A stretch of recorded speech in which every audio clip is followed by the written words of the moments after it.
नमस्कार बच्चों, इस वीडियो में हम हमारी पाठ्य पुस्तक क्षितिज के पाठ 12 लखनवी अंदाज का अध्ययन करेंगे जो यशपाल द्वारा लिखा गया है। यशपाल का जन्म सन 1903 में पंजाब के फिरोजपुर छावनी में हुआ था। इन्होंने अपनी प्रारंभिक शिक्षा कांगड़ा से प्राप्त की और बाद में लाहौर नेशनल कॉलेज से इन्होंने बीए किया था।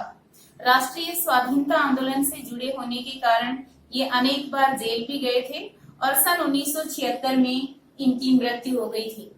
यशपाल यथार्थवादी शैली के प्रमुख रचनाकार हैं। इन्होंने गद्य की अनेक विधाओं पर अपनी लेखनी चलाई है। इनकी प्रमुख रचनाएं, जिनमें इनकी प्रमुख कहानी संग्रह है ज्ञानदान, तर्क का तूफान, पिंजरे की उड़ान, वादुलिया और फूलों का कुर्ता, ये प्रमुख हैं। इनके प्रमुख उपन्यास हैं अमिता, दिव्या, पार्टी कामरेड, दादा कामरेड, मेरी तेरी उसकी बात। इनका जो उपन्यास है झूठा सच, इसमें भारत विभाजन की त्रासदी का मार्मिक चित्रण किया गया है।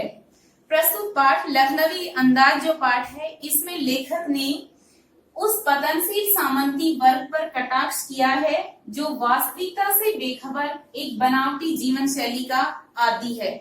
पाठ में लेखक ने एक नवाब साहब की जीवन शैली का चित्रण किया है जो लेखक के साथ ही यात्रा कर रहे थे। लेखक भी उनके साथ वाली सीट पर ही बैठे थे।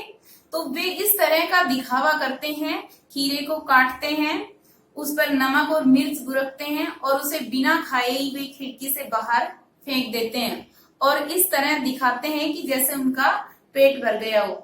तो उनको देखकर लेखक को एहसास होता है कि जब बिना खाए पेट भरा जा सकता है तो बिना विचार, घटना और पात्रों की कहानी रचना भी की जा सकती है, क्योंकि उस समय लेखक नई कहानी के विषय में सोच रहे थे।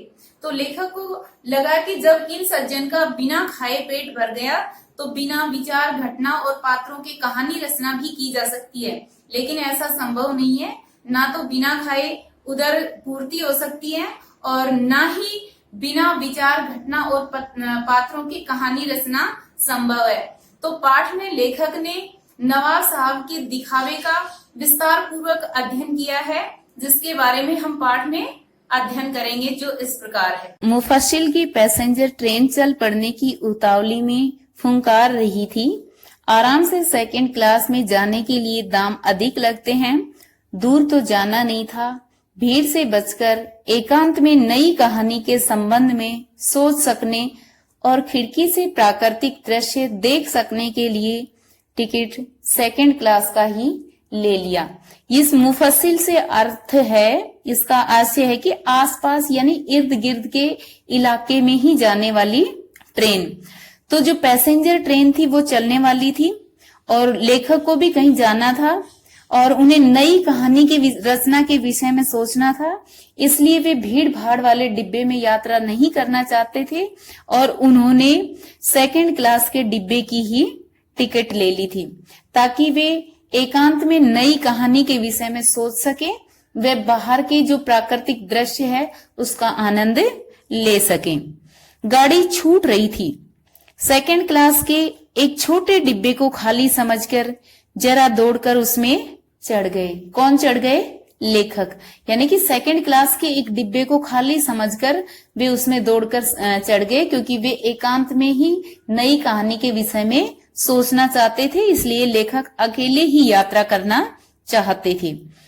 अनुमान के प्रतिकूल डिब्बा निर्जन नहीं था। निर्जन का आशय लोगों से रहित, यानी कि जिस डिब्बे में लेखक चढ़े थे वह डिब्बा खाली नहीं था, उसमें एक सज्जन पहले से ही मौजूद थे।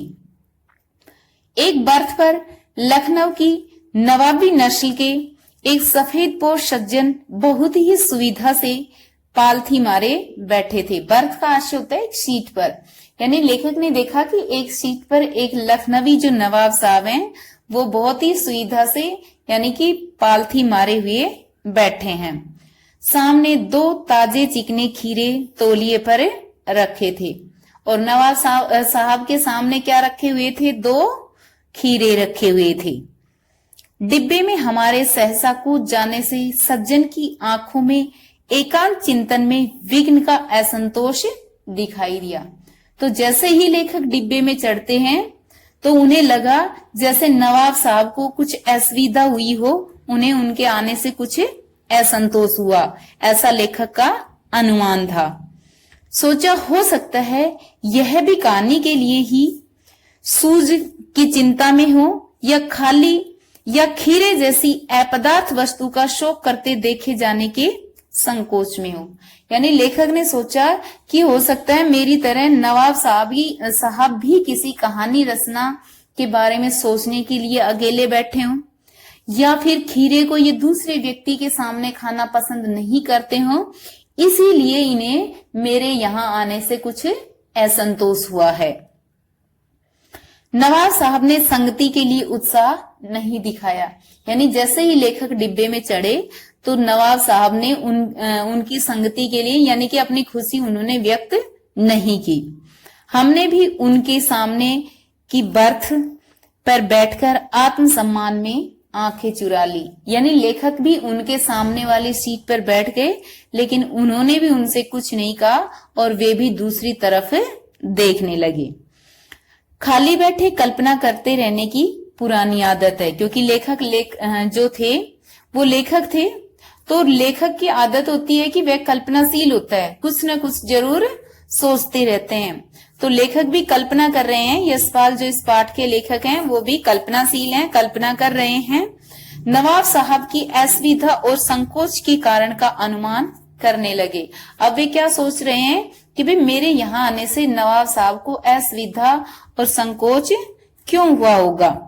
संभव है नवाब साहब ने बिल्कुल अकेले यात्रा कर सकने के अनुमान में किफायत के विचार से सेकंड क्लास का टिकट खरीद लिया हो और अब गवारा न हो कि शहर का कोई सफेद पोश उन्हें मंझले दर्जे में सफर करता देखे।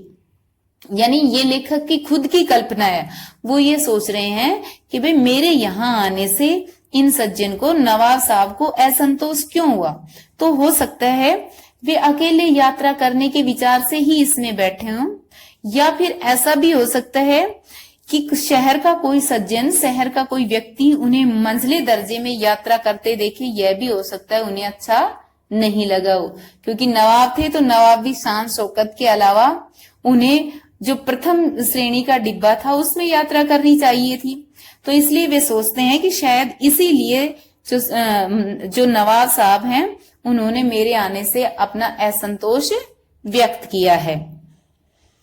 अकेले सफर का वक्त काटने के लिए ही खीरे खरीदे होंगे और अब किसी सफेद पोश के सामने खीरा कैसे खाएं। यानी लेखक सोच रहे हैं कि नवाब साहब ने जो खीरे खरीदे हैं वो अकेले सफर काटने के विचार से खरीदे होंगे कि भाई अकेले बैठे यात्रा में इनको खाऊंगा, लेकिन अब किसी दूसरे व्यक्ति के सामने खीरा कैसे खाएं। इन सब कारणों की वजह से लेखक को लगा कि शायद नवाब साहब को असंतोष हुआ है।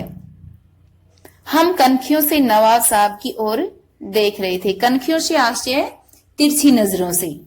नवाब साहब कुछ देर गाड़ी की खिड़की से बाहर देखकर स्थिति पर गौर करते रहे।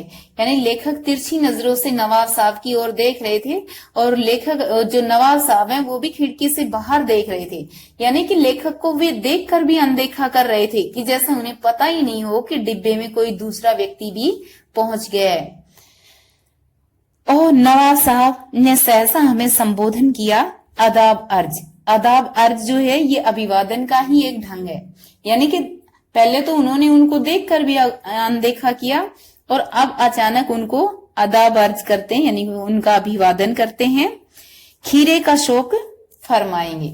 यानी कि लेखक से वो कहते हैं कि भाई आप खीरा खाना पसंद करेंगे क्या।